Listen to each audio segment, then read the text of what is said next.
আমি বলছি, অনুরোধ করছি আপনাদের, যদিও অনেকে বলতো হিন্দু সম্প্রদায় কোন এক গোষ্ঠীর, কিন্তু আমি মতলবের এই প্রান্ত থেকে ওই প্রান্ত থেকে ঘুরে আমি দেখলাম এরা করে বুঝছেন না। এরা হলো এই দেশের মানুষ, ভালোবাসা যেখানে পায় ওনারা সেখানে থাকছে। আমি আমার শ্রদ্ধা এবং ভালোবাসা বলে আমাদের দলের প্রতি জানার শেষ। আমি হিন্দু সম্প্রদায়ের কাছে, বিশেষ করে মা বোনদের কাছে, দিদি পিসি মাসিদের কাছে আমি জিম্মা রেখে গেলাম, আপনারা এই জানার শেষ এই ভোট দিয়ে আমি আবার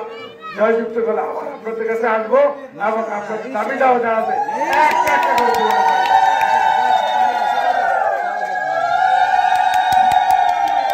আমরা দেখতে পাচ্ছি ধানের শীষ প্রতীক ধরে শতাধিক মায়েরা আলার ডক্টর জালাল সাহেবের হাতে ধানের শীষ